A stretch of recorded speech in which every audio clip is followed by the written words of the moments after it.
Hey there you guys. So, I am super excited to be making this video today because I'm going to be talking about one of my all-time favorite movies, and basically I'm just going to be telling you why Lilo and Stitch is the best movie of all time.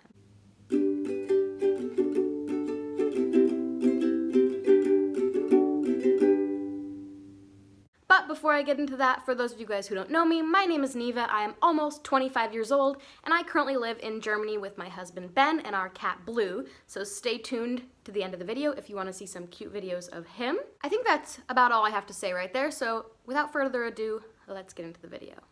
Okay, so first I'm just gonna go through the characters because I think that's really where this all stems from. So first of all, let's talk about Lilo.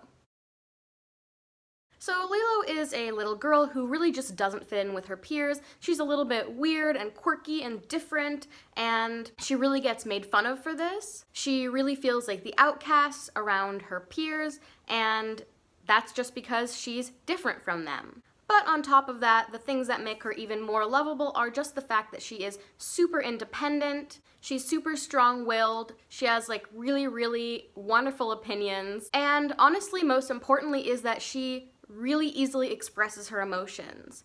And I think that this is really awesome because I think in most children's movies, we don't really see quite enough of the characters being really honest just about how they're feeling. So then leading into our next character would be Stitch.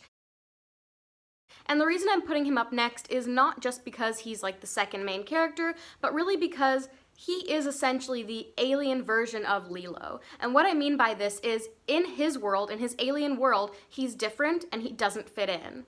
He is made fun of by his peers, essentially, and he doesn't really know where his place is in his world. And that's exactly how Lilo feels down on Earth.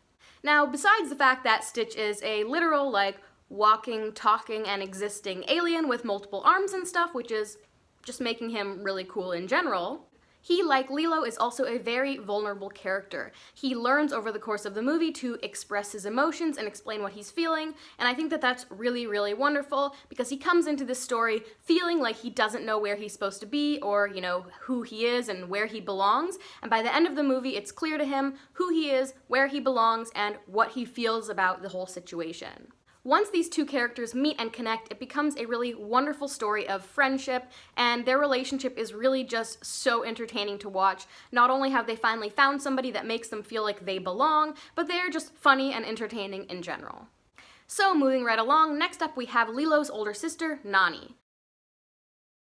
Now, I think that Nani is really the most important character in this story, and the reason I feel that way is because she's a character that we almost, now that I think of it, really never see anybody like her in any other children's movie.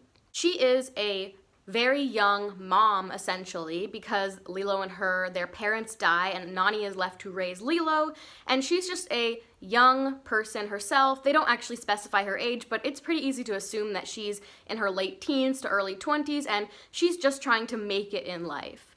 One of the big pieces of the story is the fact that Lilo is going to be taken away from Nani if Nani can't get her crap together, essentially. She's always looking for a job and trying to make ends meet. They're always struggling with money and things like this, and it's really honest throughout the movie that this is a problem. And I don't think that there's very many children's movies that really talk about something as real as social services coming to take Lilo away because Nani can't handle it. On top of that, we really see Nani struggling with her emotions and trying her best to express them to Lilo in a way that Lilo can understand, and it's just really interesting to watch the dynamic between the two of them because now Nani isn't Lilo's mom, but she's sort of taken on this role where she's forced to be this parental figure. I think it's really interesting and well written the way that they show these two girls interacting and coming together and expressing their feelings and all of that sort of stuff. And let's just not forget the fact that we never see in any children's TV show the idea of something this real, like social services and a young mom having to take care of her kid and the struggles that she faces on the day-to-day. I think it's just really awesome that they've incorporated that into this movie. So the next up I have Jumba and Pleakley. Now these two characters are the aliens that come into the story following Stitch, and even though they are just sort of like funny, silly characters that are put in to make this movie sort of more entertaining, the reality is that both of these characters are also really deeply connected to their emotions and feelings and what's going on around them.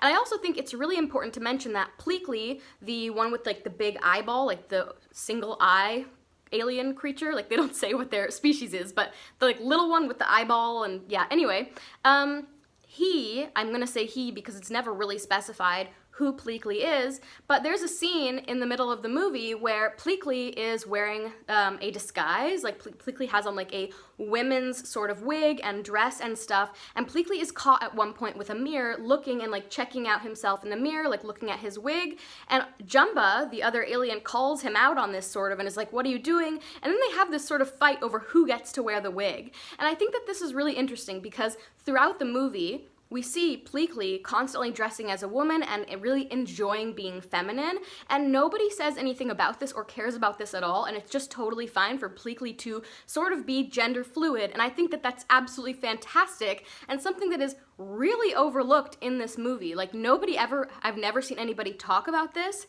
that Pleakley could possibly be gender fluid or transgender. It's just really not clear, and I think that's honestly amazing because it's irrelevant what or who Pleakley is. Pleakley just is.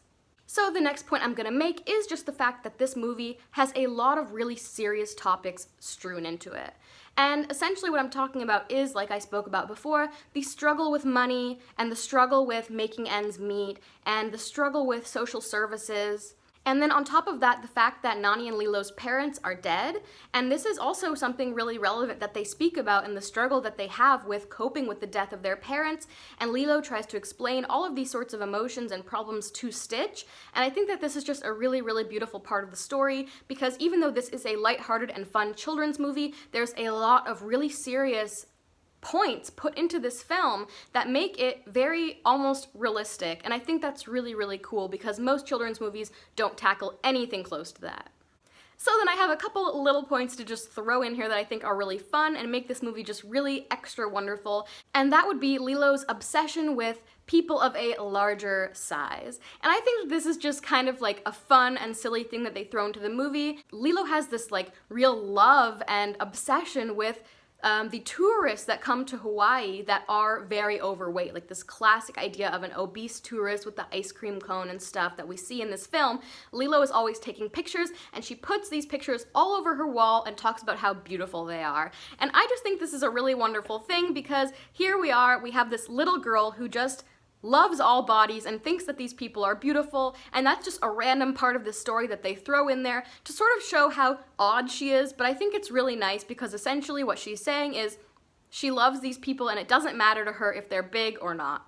I think that this is just a really fun little character thing about her, but also I think it's nice because we never see anything like this tackled in children's movies, and I think this is kind of a cute little thing they throw in there just to show how Lilo is loving and accepting of everyone, no matter their shape or size.